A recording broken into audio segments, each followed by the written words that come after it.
Indo British advanced pain clinic నొప్పి మాయం surgery దూరం ఫర్ అపాయింట్మెంట్స్ 9155515563. నమస్కారం, వెల్కమ్ టు ఐ డ్రీమ్. ధర్మ మార్గం విత్ విజిత కార్యక్రమానికి స్వాగతం. ప్రస్తుతం మనతో పాటు ఉన్నారు ప్రముఖ ఆధ్యాత్మికవేత్త గట్టుపల్లి సురేష్ బాబు గారు. ఇప్పుడు వారితో మాట్లాడి మరిన్ని విషయాలు తెలుసుకునే ప్రయత్నం చేద్దాం. నమస్కారం అండి. జై శ్రీమన్నారాయణ. చాలా వరకు మన ఇంట్లో వస్తువులు కొన్ని ప్రత్యేకించి కొన్ని రోజుల్లో కానీ కొన్ని పర్వదినాల్లో కానీ వేరే వాళ్ళకి ఇవ్వకూడదు అని చెప్పి, ఇంకా మరీ కొన్ని విషయాల్లో మాత్రం అసలు అలాంటి వస్తువులు ఎప్పటికీ మనం ఇంకొకరికి ఇవ్వకూడదు అని చెప్పి చెప్పుకునే విషయాలు చాలా వరకు పెద్దవాళ్ళు చెప్తూ ఉంటారు. ముఖ్యంగా తీసుకుంటే వాటిలో నూనె ఒకరికొకరు దానం చేసుకోవడం కానీ, బదులులాగా ఇచ్చుకోవడం కానీ, అంటే మనకు సిటీల్లో ఇలాంటివి చాలా తక్కువగా వింటుంటాము. వినే వాళ్ళకి ఇది వింతగా అనిపిస్తుండొచ్చు, కానీ గ్రామాల్లో మాత్రం ఇలాంటివి తరచుగా జరుగుతుంటాయి. ఎవరింట్లో అయినా ఏదైనా లేకపోతే వెంటనే పక్కింట్లోకి వెళ్ళి తెచ్చుకోవడం, ఇలాంటివి చూస్తుంటాం. అలా తెచ్చుకోకుండా ఉండాల్సిన వస్తువుల్లో ఉప్పు ఒకటి, నూనె ఒకటి, పెరుగు ఒకటి ఎక్కువగా తోడు పెట్టుకోవడానికి అని చెప్పి చిన్న గిన్నె తీసుకొని పోయి పెరుగు తోడుకి కావాలని ఇలా అడుగుతుంటారు. ఇలాంటివి అసలు అడగకూడదు, తెచ్చుకోకూడదు, ఇవ్వకూడదు అని చెప్పి అంటుంటారు. ఇది నిజమైన ఒక మూఢనమ్మకంగా భావించవచ్చా? నిజంగా ఇలా తెచ్చుకోకూడని వస్తువులు, ఇవ్వకూడని వస్తువులు ఇంకేమైనా ఉన్నాయా? ఖచ్చితంగా ఈ విషయం అయితే మనము చాలా జాగ్రత్తగానే తీసుకోవాలి. ఇవైతే ఉన్నాయి, మూఢనమ్మకం కాదు, ఇది రియలే, వాస్తవమే. ఎందుకంటే మనకి కొన్ని రాజ్యాలు పోయినాయి అని చెప్పేసి మనం కథల్లో విన్నాం. ఆడవాళ్ళ వల్ల రాజ్యాలు పోయినాయి అని. ఏంటండి మీరు చెప్పొచ్చేది? ఇంత చిన్న బదులు ఇచ్చినందుకే రాజ్యాలు పోయినాయా? అంతే, కరెక్టే కదా. మరి ఆడవాళ్ళ వల్ల రాజ్యాలు పోయినాయని చెప్పి మన కథల్లో విన్నాం, గుర్తుందా మీకు? ఆడవాళ్ళ వల్ల రాజ్యాలు పోయినాయి అంటే మనకి వంటింట్లో ఉండి చేసి ఈ ఇంట్లో హోమ్ మినిస్టర్లా చేసేది ఆడవాళ్లే కదా. వాళ్లే కదా ఎక్కువ బదులు ఇచ్చుకునేది. మగవాళ్ళు అయితే డబ్బులు ఇవ్వటము, లేకపోతే మందులు పంచుకోవటము, షేరింగ్ అని నైట్కి మందు పంచేస్తూ ఉంటారు. అవన్నీ వల్ల రాజ్యాలు పోలేదు, ఆడవాళ్ళ వల్లే రాజ్యాలు పోయినాయి. అంటే మరి ఇలాంటి చిన్న చిన్న పెరుగు కానివ్వండి, నూనె తాలింపులు ఇలాంటివి ఇవ్వటం వల్లే రాజ్యాలు పోయినాయి. వాస్తవమే, ఇదేనా కథ? నిజమే, వాస్తవమే. ఎందుకంటే కొన్ని రాజ్యాలు మీరు చూసినట్టయితే, మీరు ఆదిత్య 369 చూసారా మూవీ? పాతది, నా చిన్నప్పుడు వచ్చింది అది, బాలకృష్ణ. అయితే దాంట్లో మనకు రాజ్యం చూసినట్టయితే సంగీత శ్రీనివాస్ గారు డైరెక్షన్ అన్నమాట. దాంట్లో కొన్ని రాజ్యాలు చూసినట్టయితే బొదులు అని ఉంటుంది. అదే మనకి రాజ్యాల గురించి తెలియదు కాబట్టి, అంటే సైంటిఫిక్గా మనకి ఎప్పుడో జరిగిపోయిన వాటిని ఇప్పుడు తెలియదు కాబట్టి నేను ఎగ్జాంపుల్గా మూవీ చెప్తా ఉన్నా.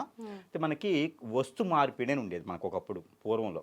వస్తు మార్పిడి అంటే ఇప్పుడు మీరు పంట వేస్తే మీ పంటని నాకు అవసరమైతే తీసుకోవాలి, నా దగ్గర వస్తువు ఏమైనా ఉంటే మీరు తీసుకోవాలి.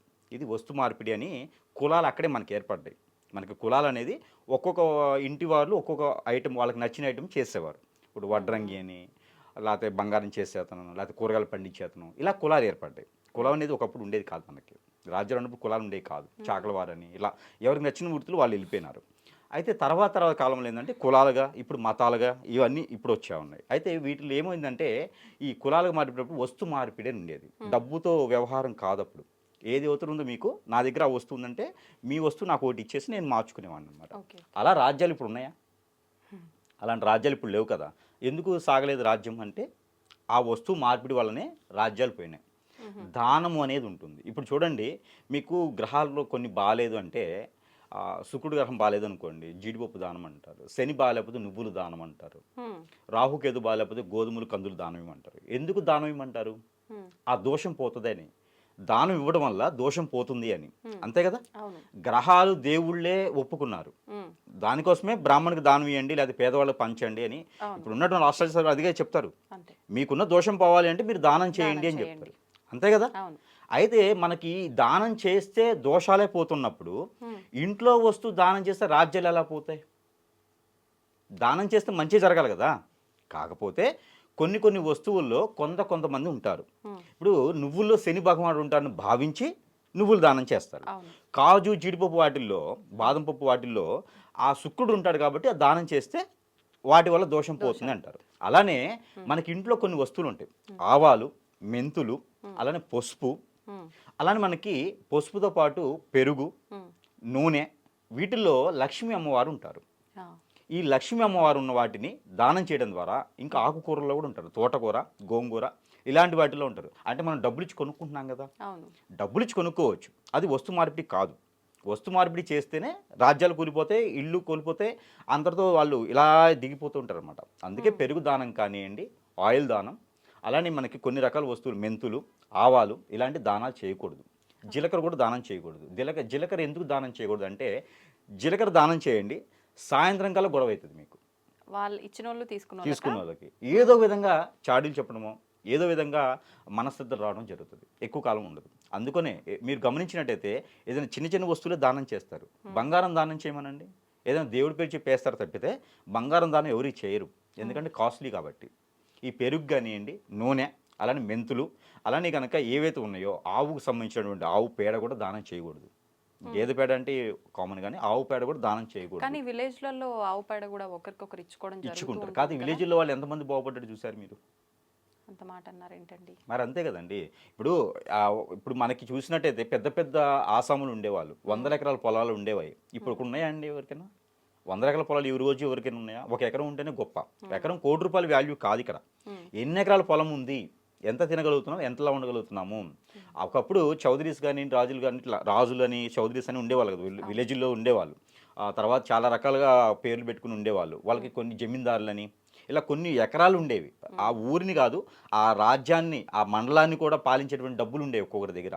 ఈ రోజు ఉండట్లేదంటే అలా దానాలు చేయబట్టే. ఆ దానాలు ఎవరు చేస్తారు అంటే ఇంట్లో ఉన్న ఆడవాళ్ళే కదా అప్పట్లోనూ. ఇప్పట్లయితే అందరూ కలుసుడిగా కలుబడిగా ఒక మాట మీద ఒకళ్ళు అభిమానంతో ఈ భార్యాభర్తలు ఇద్దరు కూడా పనులు చేసుకుంటూ ఉన్నారు, లేకపోతే జరగదు. ఇప్పుడున్న జీవన శైలి ప్రకారంగా అయితే ఇద్దరు పనులు చేసుకుంటూ ఉన్నారు. ఒకరికి దానం ఇచ్చేటువంటి ఇది లేదు. కాకపోతే ఆ పెద్దవాళ్ళు ఇచ్చినటువంటి దానానికి వీళ్ళు అనుభవిస్తూ ఉంటారనమాట. అందుకని అలాంటి దానాలు అనేది ఇవ్వకూడదు. లక్ష్మీ స్వరూపంగా ఉండేటువంటి దానాలు చేయకూడదు. దాంట్లో మేజర్గా ఏంటంటే మెంతులు, పికిల్స్ కూడా దానం చేస్తూ ఉంటారు. పికిల్ పెట్టానని చెప్పి దానం చేస్తూ ఉంటారు. పికిల్లో కూడా లక్ష్మీ అమ్మవారు ఉంటారు. పికిల్ కూడా దానం చేయకూడదు. బుక్స్ దానం చేయకూడదు. ఏది ఊరకి ఇవ్వకూడదు. మామూలుగా చెప్పాలంటే ఊరక ఇంట్లో వాడుకునే వస్తువు కూడా ఊరకి ఇవ్వకూడదు. ఒకవేళ ఇనుము ఇచ్చామనుకోండి, ఇనుములో కూడా లక్ష్మి ఉంటారు. శనీశ్వరుడు ఉంటారని అందరూ అంటారు, కానీ శనీశ్వరుడు ఉండడు. ఇప్పుడు వెంకటేశ్వర స్వామి ఎలా ఉంటాడు? నల్లగా ఉంటాడు. మన ఇనుము కూడా నల్లగానే ఉంటుంది కదా. మరి వెంకటేశ్వర స్వామితో ఎందుకు పోల్చారు ఇనుముని? అది కూడా దానం చేయకూడదు, దానం తీసుకోకూడదు, దానం చేయకూడదు. ఏది కూడా మీరు శనివారమైనా కొనుక్కోవచ్చు. కొంతమంది శనివారం రోజు కొనకూడదు అంటారు, కొనుక్కోవచ్చు, ఇబ్బంది లేదు. కాదు, డబ్బులు ఇవ్వాలి. ఒకప్పుడు ఉప్పుని శుక్రవారం పూట కనుక కొనుక్కొచ్చుకుంటే మనకు లక్ష్మీదేవి కటాక్షం కలుగుతుంది అంటారు కదా, నిజమేనా? అలా ఏం ఉండదండి. ఒక్కొక్క ఏరియాలో ప్రాంతీయ ఆచారం ఉంటుంది. ప్రాంతీయ ఆచార ప్రకారం కొన్ని ఏరియాలో చూసుకుంటే గురువారాన్ని శుక్రవారంగా భావిస్తారు. గురువారం రోజు కొనుక్కోరు. గురువారం రోజు లక్ష్మీ అమ్మవారిగా భావిస్తారు. ఆ రోజు ఎవరికి దానం చేయరు, ఎవరికి డబ్బులు ఇవ్వరు, ఉప్పు గారి ఏం దానం చేయరు. ఒక్కొక్క దగ్గర ఏంటంటే ప్రాంతీయ ఆచార ప్రకారంగా శుక్రవారం అంటారు. కానీ లక్ష్మీ అమ్మవారు మీరు ప్రతిరోజు తింటారుగా, ప్రతిరోజు ఆహారం తింటారుగా. అలానే మీకు ప్రతిరోజు మనం ఎలా తింటున్నామో లక్ష్మీ అమ్మవారు ప్రతిరోజు మీ ఇంటి ముందుకు వస్తారు. ప్రతి ఇంటి ముందు లక్ష్మీ అమ్మవారి స్వరూపం ఉంటుంది. ప్రతి ఇంట్లోనూ లక్ష్మీ అమ్మవారి స్వరూపం ఉంటుంది. వారంతో సంబంధం లేదు. వీళ్ళు ఏంటంటే చేయలేక ఒక వారాన్ని డిసైడ్ చేసుకున్నారు. ఆదివారం రోజు చర్చి, శుక్రవారం రోజు మసీదు, శనివారం రోజు వెంకటేశ్వర స్వామి, ఇలా డిసైడ్ చేసుకున్నారు. వారాలు దేవుళ్ళు పెట్టలేదు, మనం డిసైడ్ చేసుకున్నాం. సోమవారం రోజు ఒక పొద్దుంటేనే శివునికి ఒకటి ఉండాలి, లక్ష్మీ అమ్మవారికి శుక్రవారం రోజు ఉండాలి, శుక్రవారం రోజు పూజించాలని చెప్పేసి అని మనం డిసైడ్ చేసుకుంటాం. కానీ దానాలు అనేది మాత్రము ఎవరికి ఇవ్వకపోవడం మంచిది. ఒక పెరుగనే కాకుండా, ఆయిల్ అనే కాకుండా, తాలింపు గింజలు అనేది కాకుండా ఏ వస్తువైనా సరే దానం ఇవ్వకపోవడం మంచిది. ఇవ్వకూడదు. మంచినీళ్ళు ఇవ్వచ్చు, అంతమించి అన్నం కూడా పెట్టకూడదు వాస్తవంగా చెప్పాలంటే. కాకపోతే వీళ్ళ పాపాలు పోయేందుకు, వాళ్ళకి వచ్చినందుకు ప్రేమగా అభిమానంతో ఉండేందుకు పెడతారు. అందుకే ఎవరింటికైనా వెళ్ళేటప్పుడు చుట్టం చూపుగా వెళ్ళకుండా ఏదైనా వెళ్ళేటప్పుడు తీసుకొని వెళ్తారు. ఏదైనా సరే, ఈ పండో పువ్వో లేకపోతే ఏదైనా ఫ్రూట్లో ఏవో రకమైనటువంటివి తీసుకుని వెళ్తారు. ఎందుకు అంటే పోయేటప్పుడు ఊరకనే వెళ్ళకూడదు, వచ్చేటప్పుడు ఊరకనే రాకూడదు. అందుకనే భోజనం చేసినా కూడా దానికి సరిపోయేటట్టుగా డబ్బులు ఇచ్చి కొంటున్నారు కాబట్టి దానికి సరిపోయేటట్టుగా ఏదైనా తీసుకుని వెళ్ళి తినేసి వస్తారనమాట. అంతేగాని ఊరకి వెళ్ళకూడదు.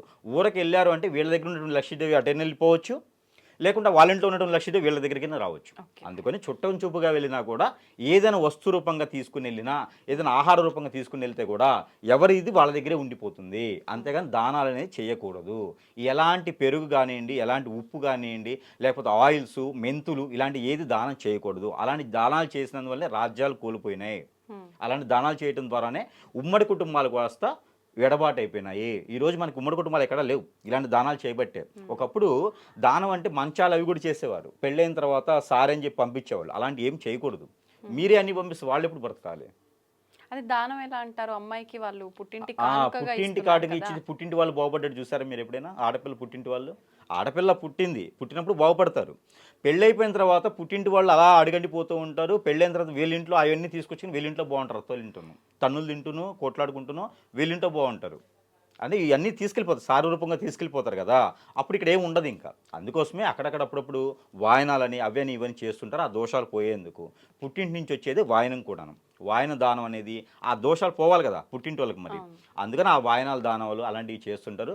ఆ గౌరీమాతను పూజించుకోవడం కానివ్వండి, ఇలాంటివన్నీ చేయటం ద్వారా కొంతమేర ఉపశమనం దొరుకుతుందని మాత్రం తప్పితే కట్నాలు ఇవ్వటంలాను, సారు పెట్టుకోవటాలు, లేకపోతే ఇలాంటి దానాలు చేయడం ద్వారా అక్కడ రాజ్యాలే కూలిపోతుంది కాబట్టి వీళ్ళు ఇల్లు కూడా అలా స్థాయికి వచ్చేదానికి ఉంటుంది. కాబట్టి ఎవరు కూడా దయచేసి దానాలుగా ఎవరికి చేయకండి. దానం తీసుకోవడం కూడా తప్పే. దానం తీసుకోవడం కూడా ఒకటేందండి, వీళ్ళ దీంట్లో లక్ష్మీదేవి పోతుంది ఒకటి, వాళ్ళింటో వీళ్ళింటో దోషాలు ఏమవుతున్నాయో అవి వాళ్ళకి వస్తాయి దానం తీసుకున్న వాళ్ళకి. అది కూడా ఎఫెక్టే. దానం తీసుకోవడంతో వీళ్ళింటో లక్ష్మీదేవి వస్తుంది. ఆ లక్ష్మీదేవితో పాటు దోషాలు ఉంటాయి కొన్ని, ఆరోగ్యపరంగానో లేకపోతే వాస్తు ప్రకారంగానో నెగిటివిటీ, వాళ్ళ ఇంటి ఏదైనా చెడు జరిగి ఉంటే నెగిటివిటీ ఉంటుంది, 1 year పాటు ఉంటుంది. అలా నెగిటివిటీస్ అన్నీ కూడా వాళ్ళ ఇంట్లో ఉండాల్సినటువంటి కర్మలు ఏవైతే ఉన్నాయో అవన్నీ పాల్పంచుకున్నట్టే. అందుకని దానం కూడా తీసుకోకూడదు. ఎవరైనా ఇచ్చారు అంటే ఊరికనే దానం తీసుకోకూడదు, అది అందరూ వాడుకోకూడదు. బట్టలు దానం చేస్తారంటే దాని తగ్గట్టుగా ఎదురుగా పెట్టాల్సింది మీరు ఖచ్చితంగా. ఏదైనా దానం చేస్తే అది ఊరికనే తీసుకోకూడదు, మనం కూడా ఏదో ఒకటి ఇవ్వాల్సిందే. అప్పుడు కొంతమేర ఆ ఉపశమనం దొరుకుతుంది. ఎందుకు వెంకటేశ్వర స్వామికో లేకపోతే శివుడికో మనం ఉండిలో వేస్తాం? దానం అనే కదా అది కూడాను. ఎందుకు మన దోషాలు పోతాయనే కదా. అందుకని మనం కూడా ఆ దోషాలు పోగొట్టుకొని దానం ఇస్తారు కొంతమంది, అవి స్వీకరించకూడదు. ఎందుకు గుడి మీద ఉన్నటువంటి అడుక్కునే వాళ్ళు ఎప్పుడు అడుక్కునేలానే ఉంటారు, వాళ్ళ దోషాలని తీసుకుంటారు కాబట్టి. వాళ్ళకి చూడండి ఇంకో 1 year 2 years 5 సంవత్సరాలని వాళ్ళు అదే ఫీల్డ్లో ఉంటారు, అంతే కదా. వాళ్ళు ఏం తినడానికి అర్హులుగా ఉండరు అనమాట. ఆ దానాలను మనం చేసినవన్నీ వాళ్ళు తీసుకుంటారు కాబట్టి ఆ తీసుకుని వెళ్ళినప్పుడు వాళ్ళకు ఉన్నటువంటి అనుభవం ఇస్తారు ఉంటారు వాళ్ళు దోషాలన్నీ. అందుకని దానం అనేది చేయకూడదు, దానం అనేది తీసుకోకూడదు. ఇది ఎదురుగా ఇచ్చింది ఏదైనా తీసుకుంటే డబ్బులు ఇచ్చి తీసుకోవాలి, ఇది సరిపోతుంది. ఇప్పుడు ఈ రోజుల్లో డబ్బులే పనిచేస్తాయి కాబట్టి డబ్బులు ఇచ్చి తీసుకుంటే సరిపోతుంది, కానీ మనం అలాంటి ఇవ్వకూడదు, తీసుకోకూడదు. ఇది దానాలకు సంబంధించి. ధన్యవాదాలండి.